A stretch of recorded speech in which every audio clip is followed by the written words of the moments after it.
It was a chilly November evening in 1971. The air was crisp, and the streets were filled with the hustle and bustle of people making last-minute preparations for the holiday. The scent of autumn leaves mixed with the distant aroma of fireplaces burning, creating a nostalgic atmosphere that was both comforting and invigorating. Across America, families prepared for Thanksgiving feasts and family gatherings. Kitchens were alive with the sounds of clattering pots and pans, and the rich smells of roasting turkeys and baking pies filled homes. Children eagerly anticipated the arrival of relatives, while adults busied themselves with setting tables and arranging centerpieces.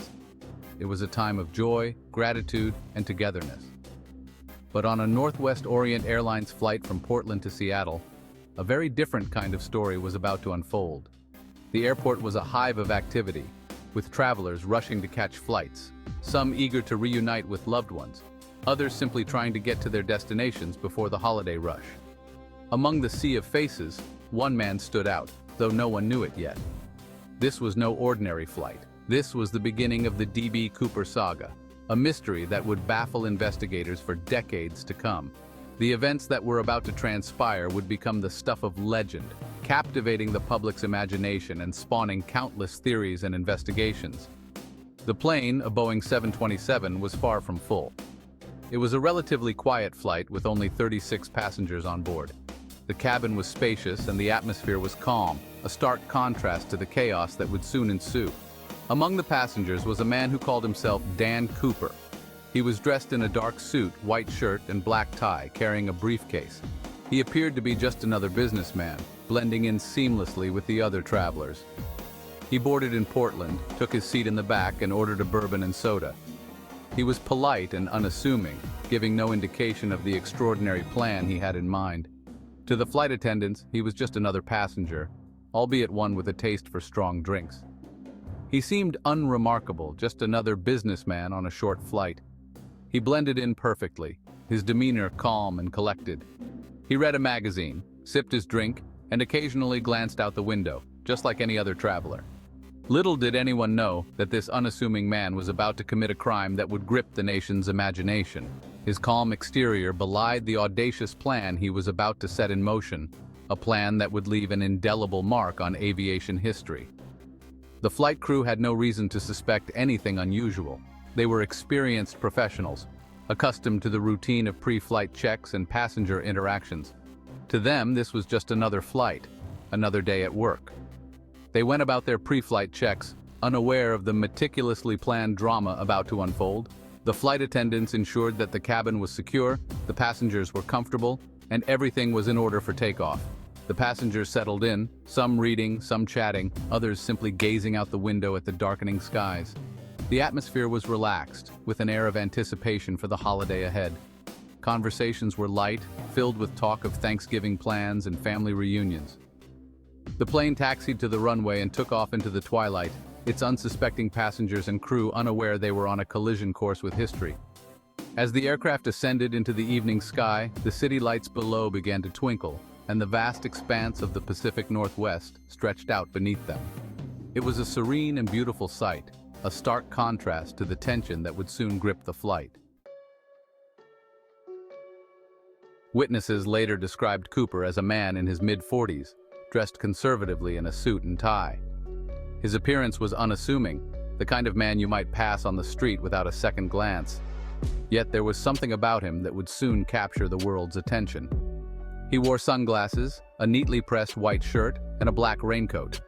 These details, though seemingly mundane, would become iconic in the annals of criminal history. He appeared calm and collected, almost blending into the background. His demeanor was that of a man who had done this many times before, though in reality, this was a first for him. He spoke politely to the flight attendant, Florence Schaffner, when he ordered his drink. His request was simple, a bourbon and soda, but it was delivered with a confidence that belied the extraordinary events about to unfold. There was nothing outwardly remarkable about him, nothing to suggest he was anything other than what he appeared to be, an ordinary passenger on an ordinary flight. The other passengers paid him little mind, engrossed in their own activities, unaware of the storm brewing in seat 18E. However, beneath the surface, a plan was in motion, a plan that had been meticulously crafted, down to the smallest detail. His serious expression hinted at the tension he was keeping at bay, the anticipation of what was to come. Cooper was not who he seemed. Behind those sunglasses and that calm exterior was a man with hidden intentions, a man ready to take a leap into the unknown. He was about to execute a daring hijacking, a meticulously planned crime that would become the stuff of legend.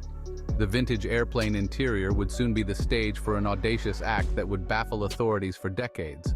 While other passengers dozed or read, Cooper bided his time, sipping his drink and waiting for the opportune moment to make his move. Each sip was a countdown, each glance at his watch a reminder of the precise timing required for his plan to succeed. His calm demeanor masked a steely resolve and a sharp mind, traits that would become evident as the drama unfolded. His intense eyes and focused expression were the only hints of the extraordinary events about to take place. Cooper's story was just beginning, and the world would soon be captivated by the mystery of the man in seat 18E. Shortly after takeoff, as the plane leveled off and the seatbelt sign was turned off, Cooper made his move. He passed a note to Florence Schaffner, who was seated near him. Assuming it was just another lonely businessman's attempt at flirting, she slipped the note into her pocket without looking at it. It was a decision she would soon regret. Cooper leaned in and spoke to her in a low, calm voice. "Miss," he said, "you'd better look at that note. I have a bomb." The words, spoken so matter-of-factly, sent a chill down Schaffner's spine. She retrieved the note and read it, her heart pounding in her chest. It was a simple message, but its implications were terrifying. Section 4, $200,000 and 4 parachutes. This was the beginning of one of the most infamous hijacking cases in American history. The note contained a list of demands: $200,000 in cash, 4 parachutes, and a fuel truck standing by in Seattle. The hijacker, known as D.B. Cooper, was meticulous in his instructions. He wanted the fuel truck ready to refuel the plane upon landing in Seattle, ensuring a quick turnaround for his escape plan. Cooper wanted the money in negotiable American currency, specifically in $20 bills, making it easier to carry and less traceable. The authorities had to scramble to gather the exact amount in the specified denominations, and he was very specific about the parachutes. He wanted 2 primary and 2 reserve chutes. This unusual request puzzled the authorities, as it suggested he might take a hostage with him. The primary parachutes were for the main descent, while the reserve chutes were backups in case of any malfunction. Cooper's knowledge of parachuting indicated he was no amateur. Schaffner, shaken but composed, relayed the demands to the pilot, Captain William Scott. The tension in the cabin was palpable as passengers remained unaware of the unfolding drama. Scott, a seasoned pilot with years of experience, immediately contacted air traffic control and informed them of the situation. His calm demeanor helped maintain order in the cockpit. The air traffic controllers, trained for emergencies, quickly relayed the information to the relevant authorities. The gravity of the situation was clear, and every second counted. The news of the hijacking spread like wildfire. Media outlets across the country picked up the story, and soon the entire nation was gripped by the unfolding events. The FBI was called in, and agents were quickly mobilized. The Bureau had dealt with hijackings before, but this case was unique in its demands and the hijacker's apparent expertise. A tense standoff ensued as the plane circled over Seattle. Authorities on the ground worked feverishly to meet Cooper's demands while ensuring the safety of the passengers and crew. The plane circled over Seattle for hours, maintaining a holding pattern as negotiations continued. The passengers, unaware of the full extent of the situation, grew increasingly anxious. Meanwhile, on the ground, authorities scrambled to meet Cooper's demands. The logistics of gathering the money, securing the parachutes, and preparing the fuel truck were complex and time-sensitive. On the ground, a team of FBI agents assembled at Seattle-Tacoma International Airport. They coordinated with local law enforcement and airport officials to ensure a seamless operation. They gathered the money in parachutes, meticulously checking each item to ensure it met Cooper's specifications. The pressure was immense, as any mistake could have dire consequences. Racing against time to avert a potential tragedy, the agents moved with precision and urgency. The fate of the passengers and crew hung in the balance as the clock ticked down. Section 5. A tense exchange in Seattle. After hours of tense negotiations, the FBI agreed to Cooper's demands. The plane was granted permission to land at Seattle-Tacoma Airport. The atmosphere on board was thick with tension. Passengers, unaware of what was happening, grew increasingly anxious as the plane circled endlessly. Cooper, however, remained remarkably calm, almost eerily so. He kept a watchful eye on the crew and passengers, his hand never straying far from his briefcase, where he claimed the bomb was hidden.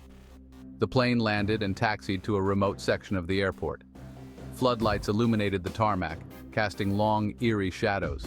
An FBI agent, carrying 2 parachutes and a heavy bag filled with cash, approached the plane and delivered Cooper's demands. In exchange, Cooper released the 36 passengers and 2 of the flight attendants. Section 6. Into the night sky. With the passengers and most of the crew safely off the plane, Cooper instructed Captain Scott to take off again. He outlined a daring escape plan. He wanted to fly to Mexico City, at a low altitude and with specific flap settings. He even demanded meals for the remaining crew members. The FBI, hoping to end the standoff peacefully, agreed to his demands. The plane took off once more, this time with only Cooper and a skeleton crew on board. They flew south into the dark, rainy night. As the plane flew over a remote area of southwestern Washington state, Cooper made his move. He ordered the crew to remain in the cockpit. Then, with the aft stairs lowered, he jumped into the night, disappearing into the darkness and the pouring rain.